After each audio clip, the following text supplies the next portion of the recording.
Guerras, conflitos internos e perseguições são alguns dos fatores que levam à busca de proteção fora do país natal. Mas como a comunidade internacional lida com essa situação? É sobre isso que vamos conversar agora com o representante do Alto Comissariado das Nações Unidas para Refugiados, Andrés Ramírez, e o presidente do Comitê Nacional para os Refugiados, Paulo Abrão, a quem, antes de mais nada, eu agradeço pela presença aqui nos estúdios da TV Justiça. Acompanhe agora uma matéria produzida pela equipe da TV Justiça sobre o tema de hoje. A onda de violência, bombardeios e a devastação de famílias inteiras tem feito com que os civis decidam ir embora dali.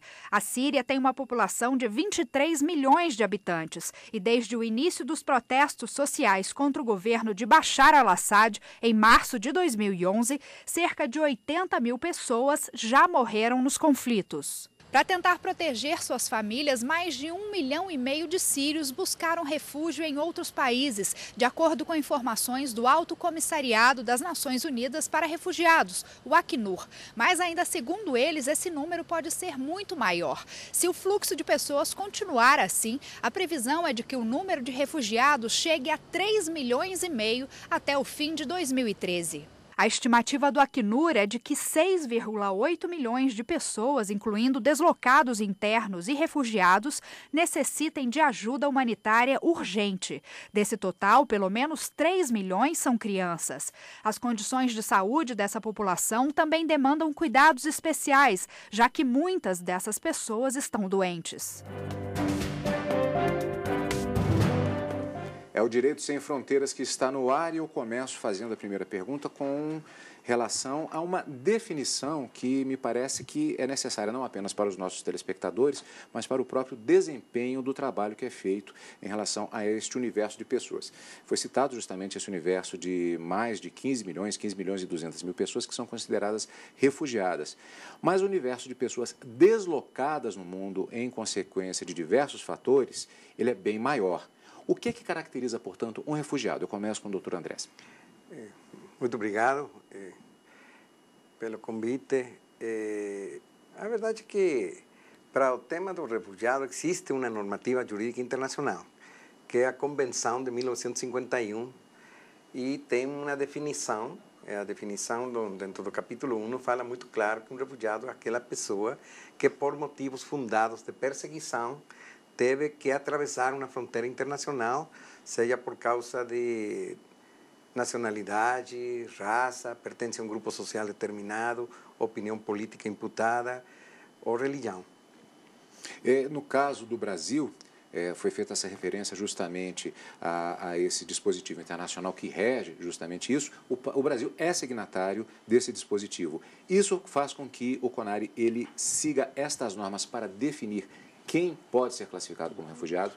Sem dúvida. Nossa legislação, que é datada de 1997, ela internaliza dentro dos seus preceitos as diretivas internacionais. Isso não poderia deixar de ser, porque a questão do refúgio, ela necessariamente engloba uma articulação internacional, com a presença de organismos internacionais e também de governos que conversam entre si na tentativa de dar proteção jurídica às pessoas. Doutor Andrés, existe algum tipo de confusão, por exemplo, com o termo refugiado, que é utilizado na língua portuguesa e pode ter um determinado significado que não reflete a realidade do que seria um refugiado nessas circunstâncias? É muita boa pergunta, porque o termo refugiado, em outras línguas, não tem problema, não tem confusão nenhuma. Por exemplo, em espanhol, você fala refugiado e todo mundo entende o que é um refugiado. No mesmo em inglês, refugee, é entendido muito bem. Já lá em português, refugiado, tem muitas pessoas que confundem com um fugitivo, um foragido.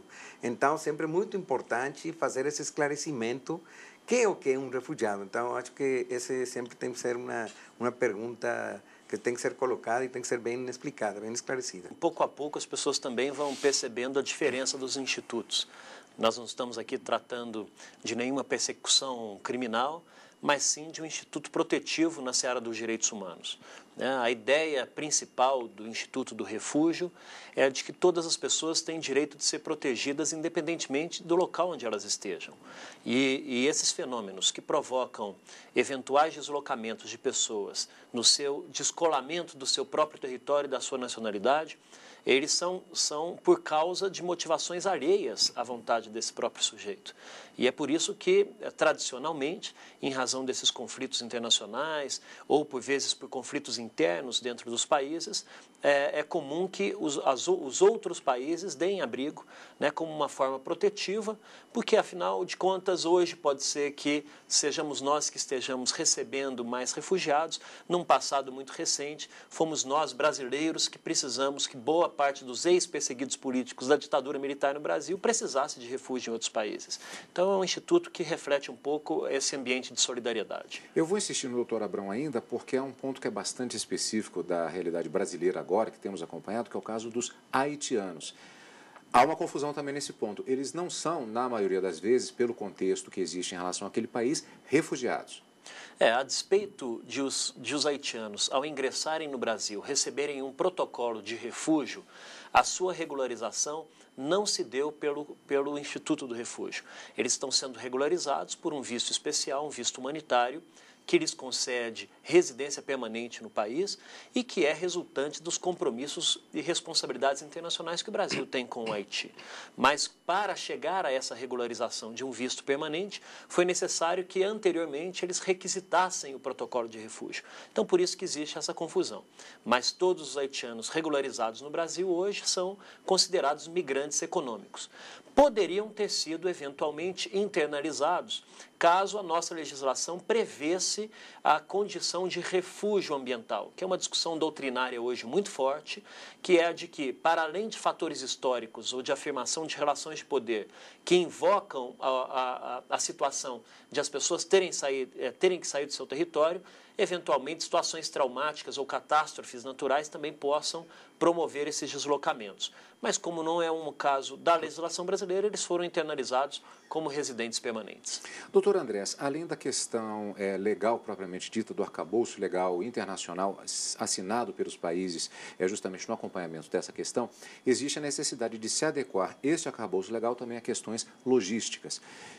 Cito um caso, por exemplo, que é muito atual, o caso da Síria, que tem gerado justamente um grande número de refugiados, pessoas que fogem da situação naquele país. De que maneira a Acnur faz o acompanhamento e acompanha a questão de alocamento dessas pessoas, fornecer situação de dignidade para que elas possam ficar ou em um determinado país ou num campo de refugiados? Sim, esse caso da Síria, você está falando de um caso realmente gigantesco, uma operação humanitária emergencial de dimensões muito grandes. Não é a primeira vez que nós estamos lidando com uma operação humanitária dessa envergadura. Já tivemos o caso do Iraque, o caso do Afeganistão, as grandes operações humanitárias na Somália, de Sudão. Mas este conflito da Síria tem sido muito, muito grande, ao ponto que hoje já temos mais de 1.500.000 refugiados que fugiram do conflito, principalmente para os países da vizinhança.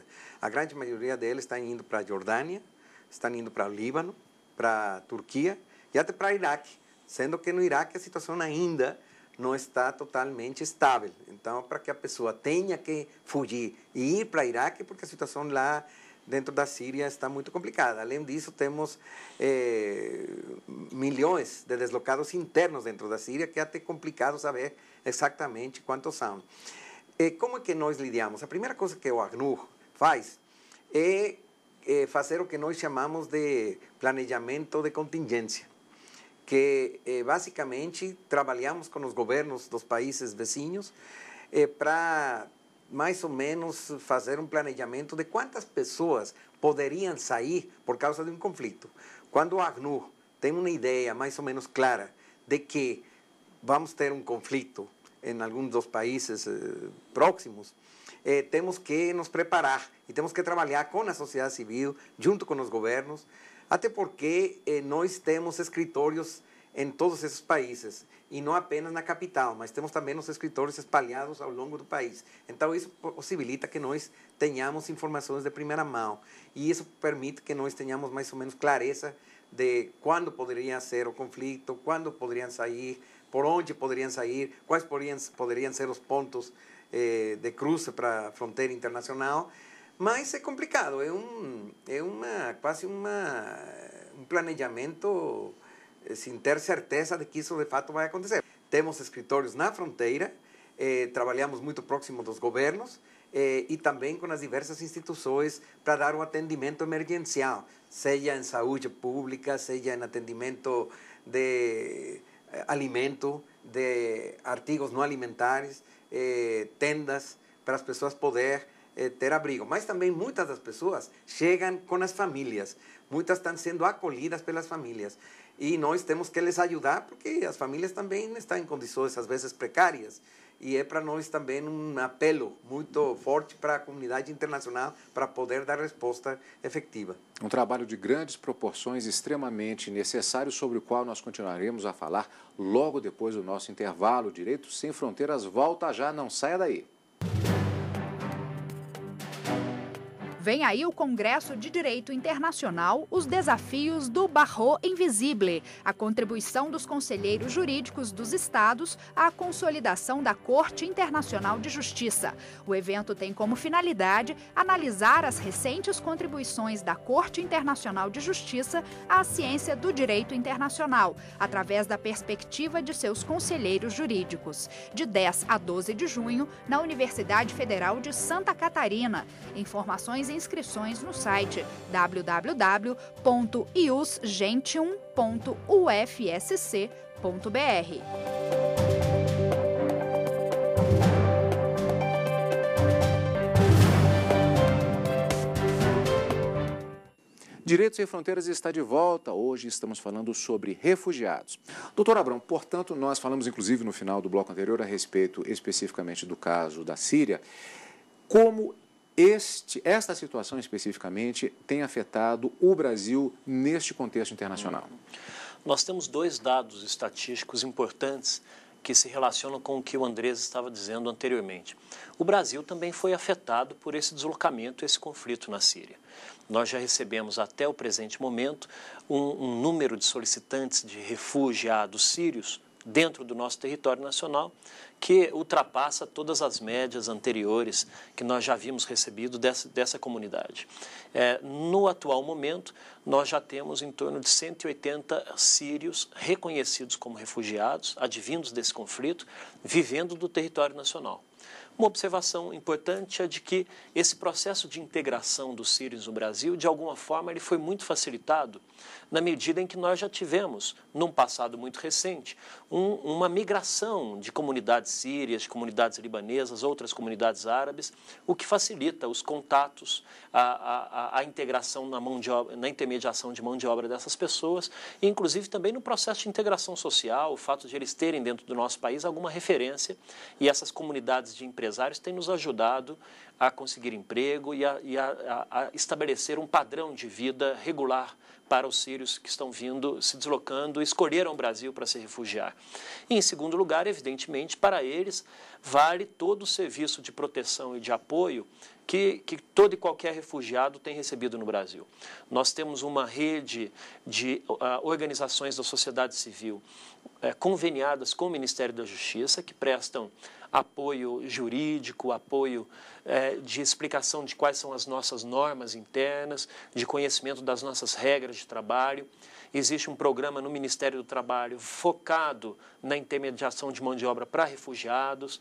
Já existem programas e vestibulares específicos em determinadas universidades federais para refugiados. O Ministério da Saúde também tem seus programas próprios, mas o importante é de que, sendo refugiado no Brasil, ele pode usufruir de todos os nossos serviços públicos universais, como se fosse um nacional brasileiro, pois, afinal de contas, é isso que lhe dá um ambiente de estabilidade que confronta aquela situação de perseguição anterior na sua vida. Muitas vezes, na realidade de pessoas nessa condição, existe uma grande expectativa no sentido do retorno ao país de origem, quando de uma normalidade.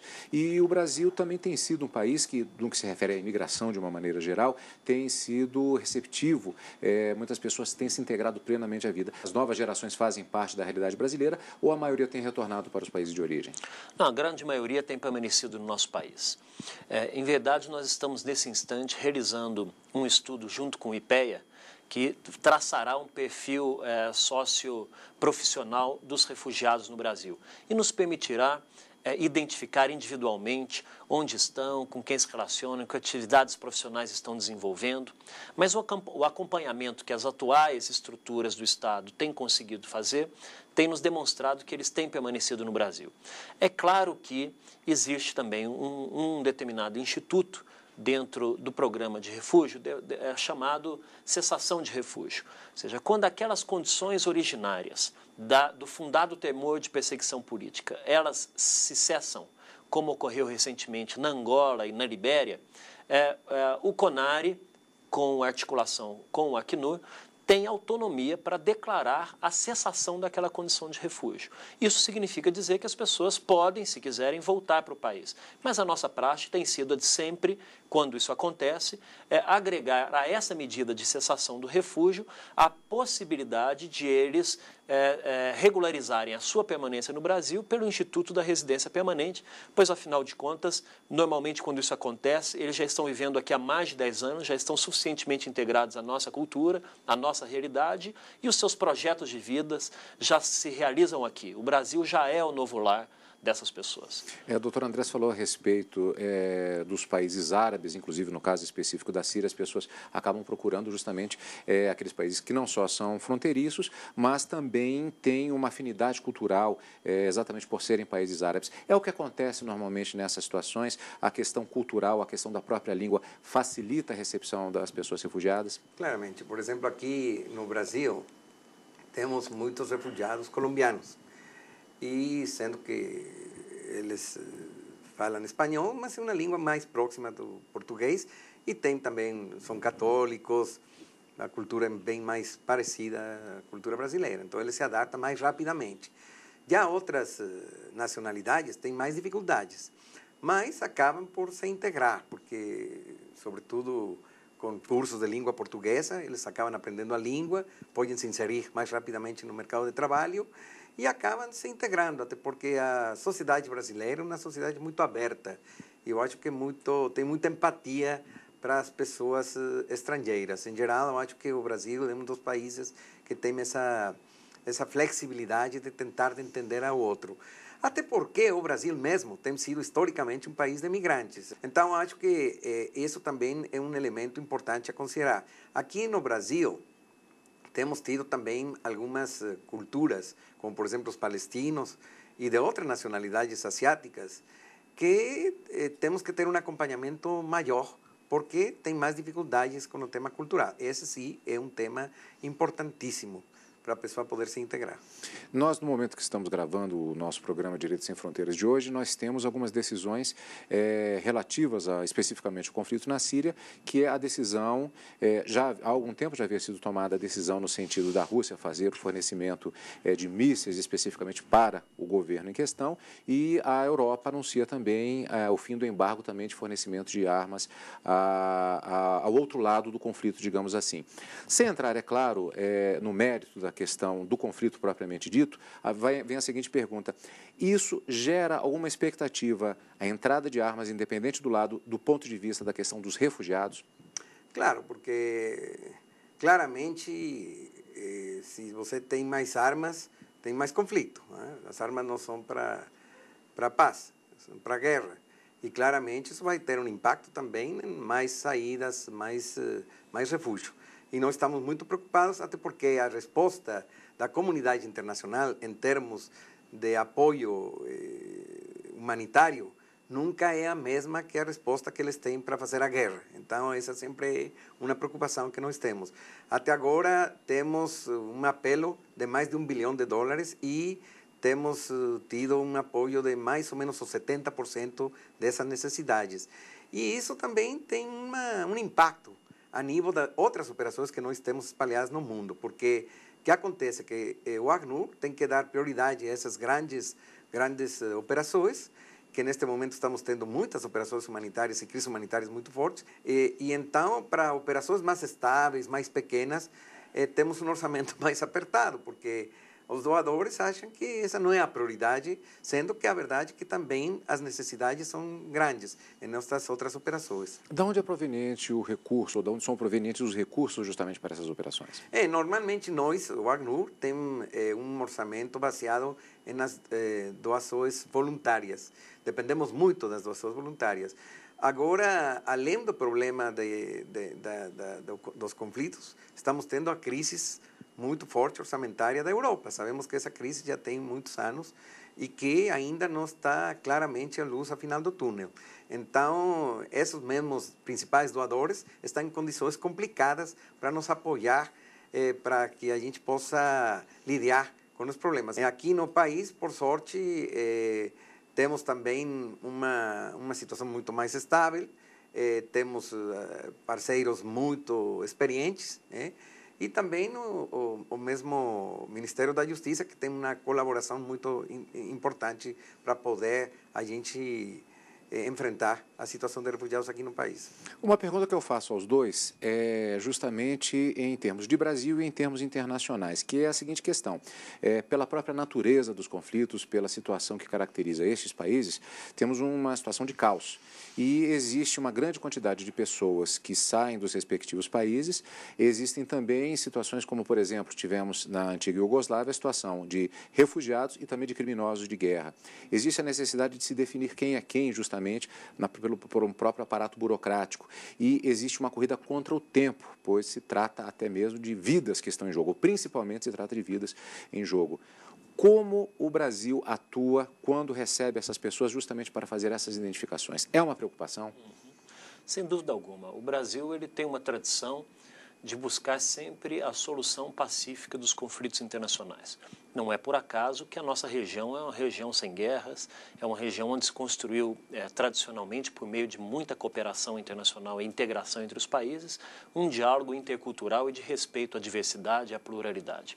E isso também acaba caracterizando o modo pelo qual nós abordamos essas situações conflitivas de outros países. Então é evidente que temos tido uma postura solidária. Ao mesmo tempo, temos feito as nossas contribuições ao ACNUR de forma cada vez mais crescente, mas é claro que toda e qualquer política de refúgio, ela tem que ter a visão da centralidade do refugiado, daquela pessoa que está sob uma situação a qual, se ela regressar para o seu território de origem, ela poderá ter a sua vida desfeita. Então, a medida imediata, a partir de uma boa-fé dos compromissos, é a da proteção à pessoa.